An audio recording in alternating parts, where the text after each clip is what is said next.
Another WCQ in the books for you, and it appears that Vanquishal is continuing its reign of terror.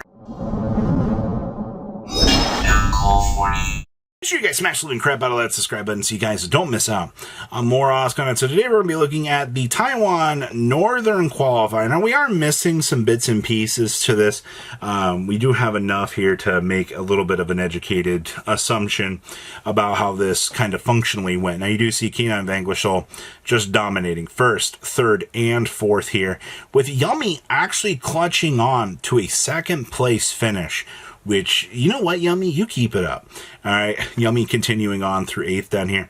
And you also do get the chance to see a Sky Striker list making a grand appearance in here as well.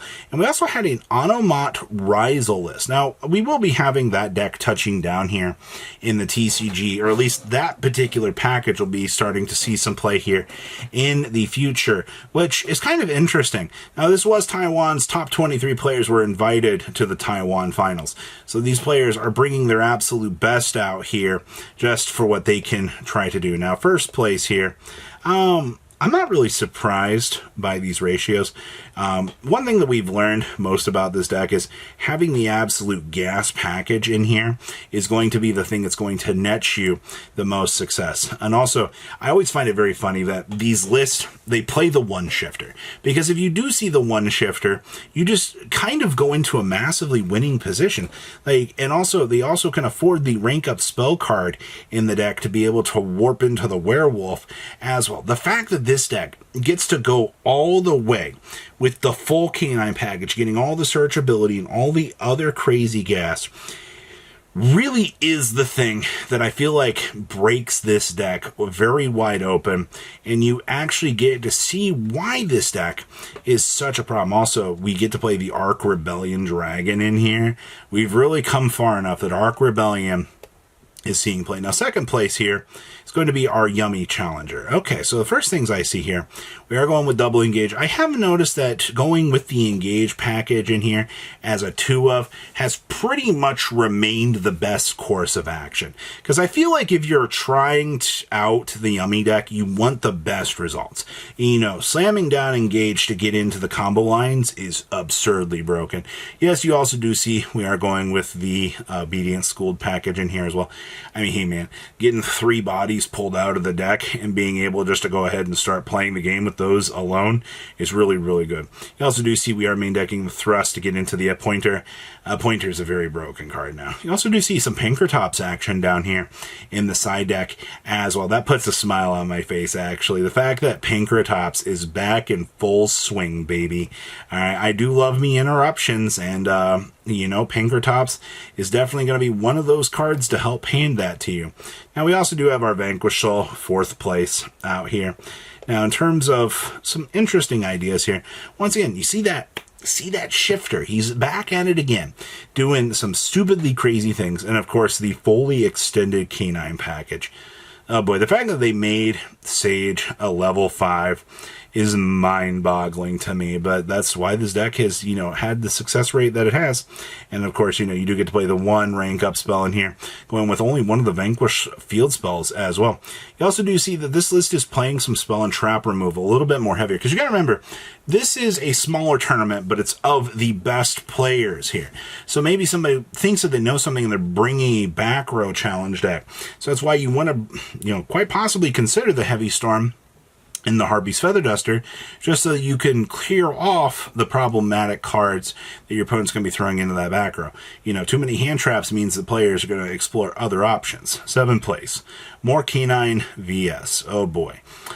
So first thing first here. Once again, that shifter, and I gotta tell you, if you're telling me if I high roll that shifter, that I'm just going to be the best duelist in the room. Okay, I mean, feels fine, I suppose, going with the 1 rank up spell card in here to paralyze the opponent. I do see that this build has chosen to actually side deck the Kurikaras instead of maining them. I actually don't hate that idea. I think having access to the Kurikaras to break down the opponent is probably a better call. And of course, once again, we do get to see Pinkertops doing an absolutely fine job down here, being the gatekeeper that he is. You also do see, hey, we can flip, there can only be one. one, and the opponent's just, they're going to have to find a solution to the problem. And I'm going to give you a hint. There's probably not a very good one. This card just rips apart pretty much any rogue deck it's going to be seeing play, so makes sense. Ooh, we have 11th place Yummy. Now, this build does not have its side deck. That's interesting. Now, you do see the alternative here to, if you don't want to play the Appointer of the Red Lotus, you can play the Black Goat Laughs. Now, either version of this idea works out because there's not really... I mean, Appointer lets you look at the hand. Black Goat Laughs stops a major, you call a name, your opponent's just like, oh, okay, well, now I can't actually do anything with this. The card does involve you to have a little bit of knowledge of what the opponent's playing, but I don't think that's much of an issue.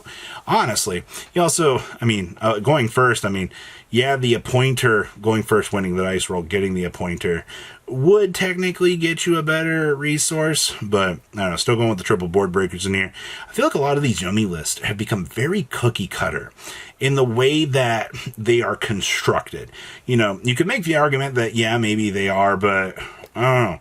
It's interesting. 15th place, more VS. Wow, we are just really hammering the Vanquish Soul in here. Now this is what I like to see. I see Vidos down here in the side deck.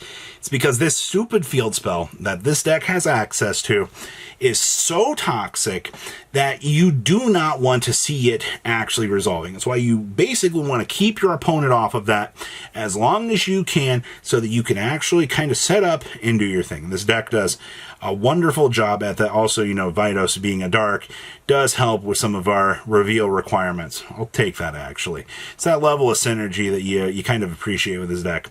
Also, you do see the number C107 in here doing its job. I wonder if the TCG is going to adapt towards such an extensive package. You also do see the Contact C package down here as well. And, yeah, honestly, be honest with me, guys. How much God being based do these Vanquish Soul lists feel like they are to you at this point? Because, oh boy. Oh, we have our Onomont deck. Oh, this is really cool. Okay. So the first things I see here, you still are doing, X and Sword are both limited to 1. So you are a little bit more limited in the extension capabilities that you can get with that, but I think that's fine, actually.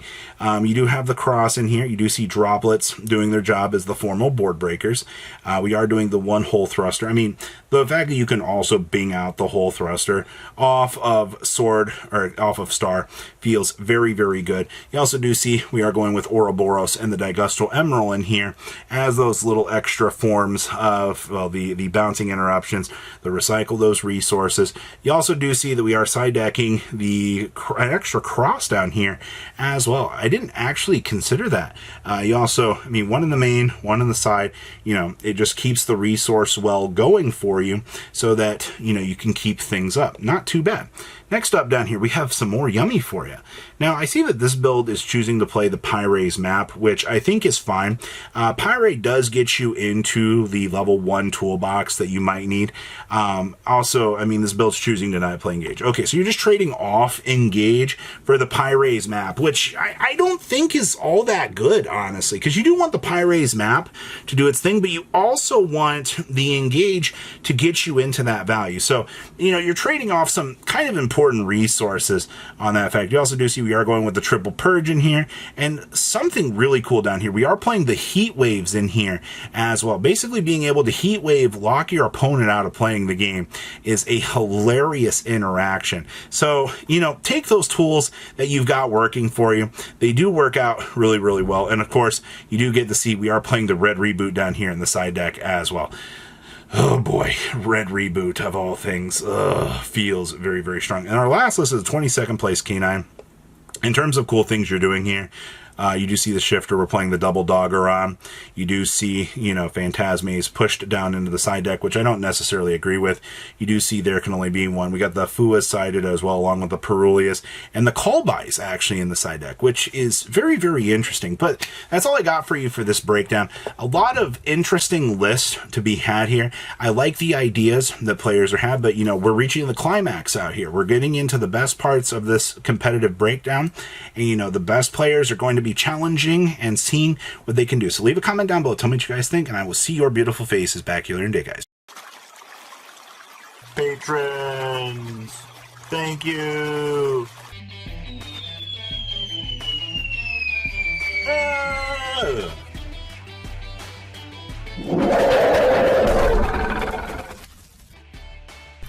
Thank you so much for watching. Check out these other videos.